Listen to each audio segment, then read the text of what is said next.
Alright guys, we're back on the Mercury, and let me show you what's inside this tank. So after we drain the gas, we're actually able to see the bottom of the tank. And I don't know if you're going to be able to see that, but you know what? If you can see that, it's definitely not as rusty as I was thinking it was going to be. So I'm not going to drop the tank or really do much to the inside of it, just because from what I can see, the inside's not too bad. Just kind of see that right there. It's not too bad. I've seen a lot worse tanks than that. The center's probably toast. It's just got this grime on it like this. So what I plan on doing is adding these two filters to the fuel line underneath the car by the gas tank. And then I will add one filter that goes from the end of the fuel line to the fuel pump. So that would be 3 filters pre-pump and then 1 filter post-pump. So that's plenty of filters in my opinion. I do plan on flushing these lines out with air so that all the big chunks get pushed out, and then it should be ready to go. We can put new gas in it. I let it sit all weekend and kind of dry out, so you can't really smell the varnish smell anymore, so that's always a good thing. So one step at a time. Here's the aftermath of blowing out the fuel line with air. You can see did get a whole bunch of nasty gas from out of that line, which is good. It's where we want it, and put it on my floor. So what we're going to do now is there's the original fuel hose, and it goes from the bottom of the tank up to that fuel line. So there's actually space to put 2 fuel filters, and I have enough line that I'm going to do it. I gotta wait for this stuff to... Oh, there's Noodle. Noodle, come here. Ew. Yeah, that's stinky gas, huh? There's Chopstick. What does Chopstick want? Hi, buddy. Hi, buddy. What do you do? Don't lick my camera. I think you got goo on the end of it. What do you guys want? Want food? You fatties. Alright, so the temporary fuel filter right here is plumbed. I plumbed it a little bit different than it was. I bent this line over a little bit so that it would clear the fan blade and then clear the radiator hose. It was worrying me that it was so close to the fan, but that's how they routed it factory. It just kind of went like this. So I'm just going to do it like this for now. This will eventually turn to metal once I'm pretty sure most of the gunk is out. I like these because you can see through them, but I don't like putting them in the engine bay. So this is going to be for when the car is just running in the garage, not on the road. Next is this nasty, rusty battery tray. I don't know if you guys can see that, but it's just pretty much gone. Luckily, I have one off of the parts car that I got some of the taillight lenses out of to put on, and it's going to fit awesome. Alright, here's the old tray versus the new tray. So you can see the one I have is definitely not perfect, but it's much better than that one. I don't plan on painting this and making it pretty, and the reason why is because there are some rust holes starting to form right here, so it's not worth my time to paint this. So it's one of those better but not best kind of deals, but it'll work just fine. It'll get covered by the battery and it'll look just fine. So I do plan on scraping all this scale off in order to make it just a little bit better looking, but it still has some factory paint on it, whereas this one does not. So one thing that I want to do before I drain the transmission pan is I want to fix this exhaust leak. So if you could hear in the last video, it sounded awful, and the reason being, see if I can show you this. That had a clamp on it, but the clamp didn't really do anything. It didn't hold it into place. So I'm going to put one on that I have used, and hopefully it'll hold it in place and work a little bit better. If not, I'll have to go buy another clamp the right size, but yeah, from there, hopefully that will, you can see where it's been leaking at right here. It's a little bit darker around this edge where exhaust has been coming out. But other than that, we should be good. Alright, with that clamp on, I can't move the pipe anymore, so hopefully it'll leak a lot less. That's my plan at least. Here on the other side of the car, you can see the transmission dipstick tube. This is an interesting setup because it screws into the side of the pan. The other thing is, it actually doubles as a drain. Let me get the light out. Alright, so you can see that's where almost all the leaking is coming from, is from there. So what I'm going to do is I'm going to drain out all the fluid that's in it and then replace it with new type F. From there, we'll see if it drives and does what it's supposed to do. And then maybe we'll do the gasket, the pan gasket. We'll see what happens. The problem is you can't get to the one end of the pan because the exhaust is in the way. In order to drop that, you have to unhook it from the manifolds, and those are almost impossible to get to. Plus, I'm pretty sure the studs will break if I try to do it. So right now, this is what we're going to do, and it should work. There's like no way I can get a good visual on this.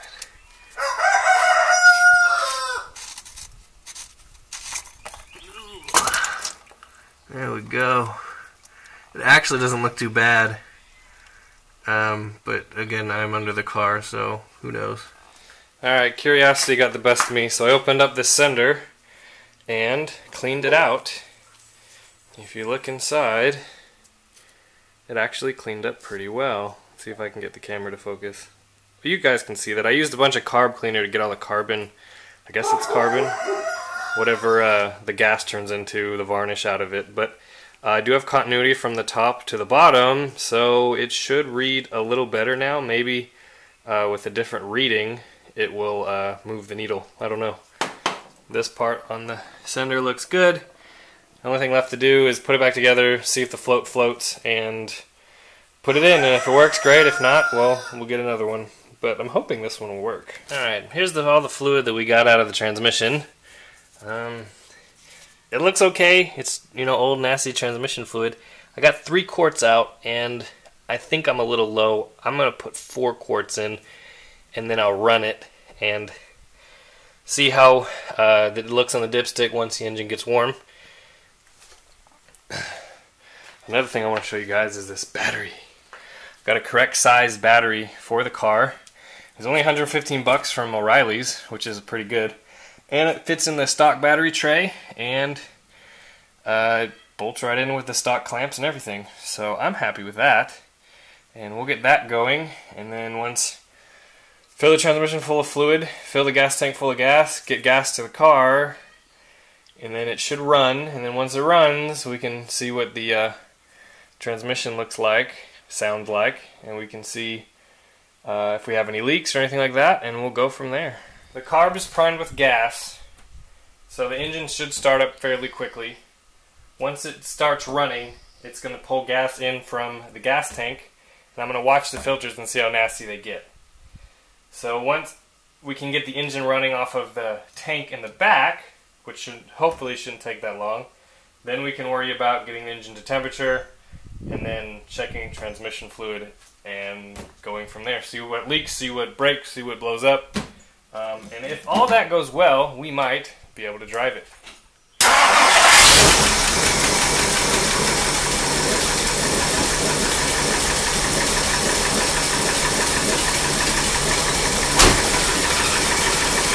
There it goes. You see it? You see it right there? Starting to get gas from the tank. Alright, so we're in park. I had it started in neutral because of the safety switch. The gas is coming up through here, not too bad. A lot better than I was expecting. Remember, it's got 3 filters before it hits the carburetor. I think I'm going to have to do something with these rocker arms. They're still making noise.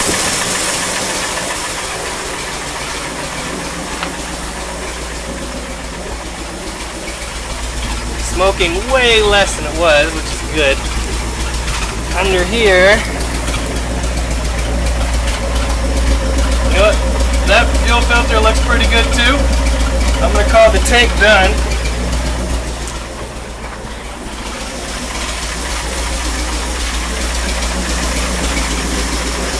Fuel gauge doesn't work. My fix for the exhaust leak, it probably could be better, but it's, you know, it's not as loud as it was, which is good.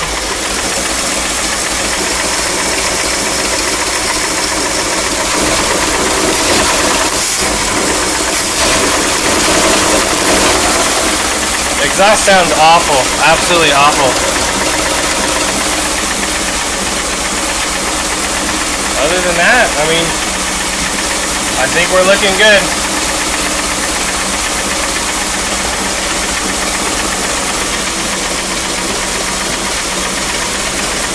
Let it get a little bit warmer, and then we'll check transmission fluid. Let's see where we're at. I don't remember if the temperature gauge worked or not. It still says low. But it runs much better than it used to. And I think with use, it's just going to run even better. So I think we're good when it comes to fuel. And we should be good soon when it comes to the transmission. You don't see any drips or anything like that.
Alright guys, it's up of the garage.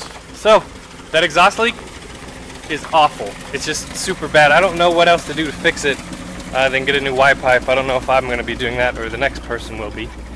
But it smokes way less. It almost doesn't smoke at all. So, I'm going to open the gate, put this in the back seat. We'll go for a drive.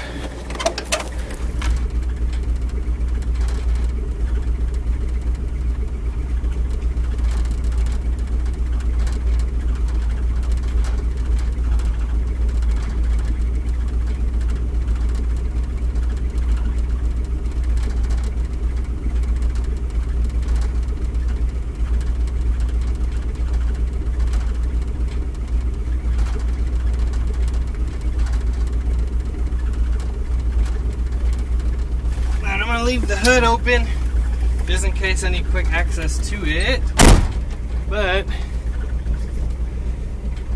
should be good.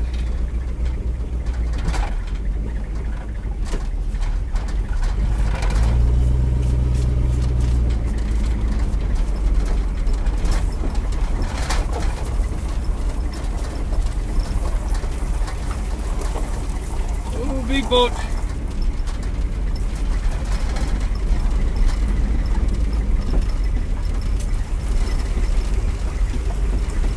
See how the brakes work. They stop it enough.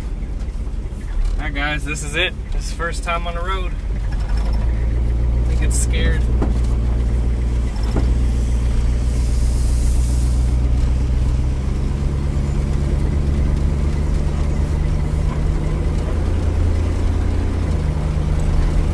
Can't tell if that was a shift or not. We're at 30 right now. Temperature gauge is working, fuel gauge is not. Generator light is not working. Our generator is not charging. So far so good. So we want to see if the radio works.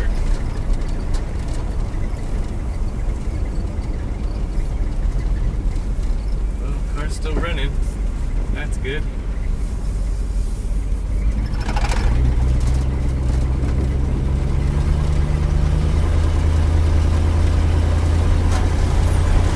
Windshield wasn't broken.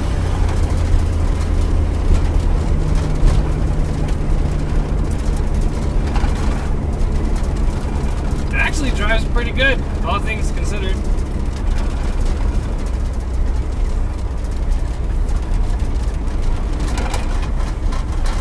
It stops pretty good for a manual brake car.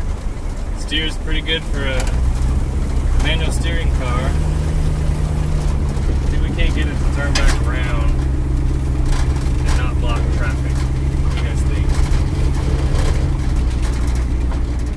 faith in this car to go on a real road.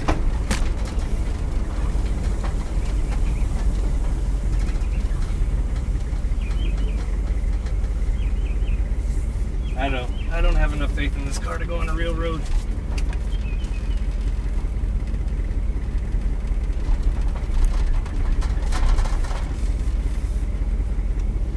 Alright, let's try backwards again.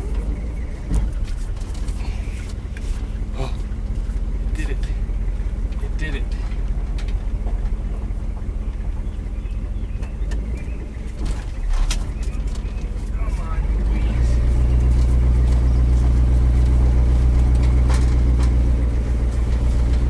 Caddy with power steering. But you know, it's not too bad once you get going, so.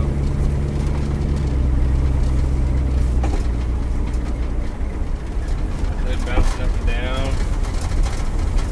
I'm actually impressed with the brakes, considering I didn't spend almost any money on them. Just brake fluid. I'm enjoying them. You guys fell over. There you go.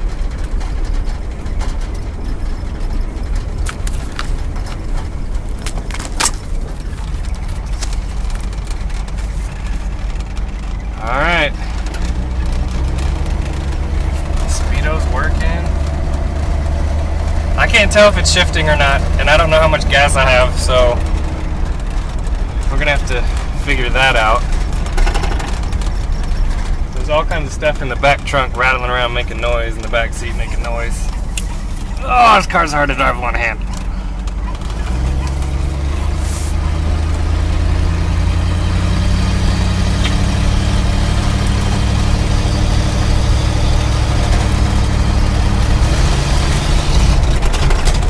Ooh, he did not like that.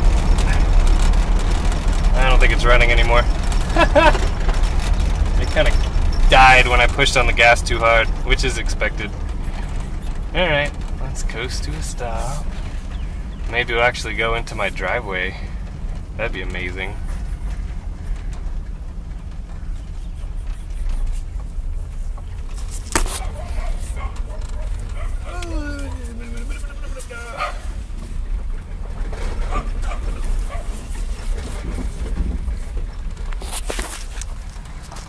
Alright, we're now in my driveway. Let's put it back in park. See if he'll go. I don't have to hold the stick up. And put it neutral. Let's try that.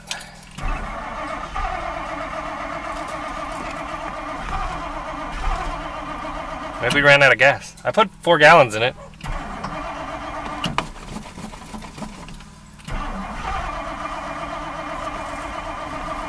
Hey, it's a good place to die, I guess.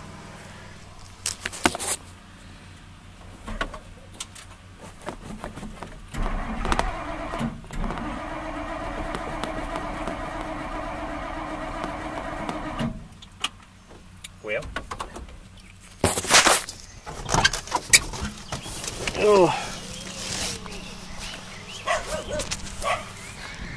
Alright, boys and girls, there you go. It drove around the block and it died when I floored it. So more carburetor timing issues, something along those lines. But look at it, it's magnificent outside of the shop in the backyard. Isn't it wonderful? Oh no, I'm starting to sound like Charles Phoenix. Behold the glory. Anyway, I like that guy. Don't worry, I'm not making fun of him. But there it is. Let's see. Looks like we might have some dripping. Yep, we're dripping something. Alright, let's go check it out. Alright guys, that's as far as I was able to push it. Sadly, I'm going to have to wait for my wife to get home to push it the rest of the way. I'm going to park it right there for now. And figure out why it doesn't want to start. So I put gas down the carburetor and it didn't really make any difference. So I don't think it's fuel related. I think it's more of a probably spark related. I don't know. But it's too hot right now to do anything about it. But we did get our first mile, so that's good. So next on the car, probably clean it up, get it more reliable, figure out why it won't start, and then just take it a little bit farther every time. I got maybe half a mile today. So more videos to come on this, guys, don't worry.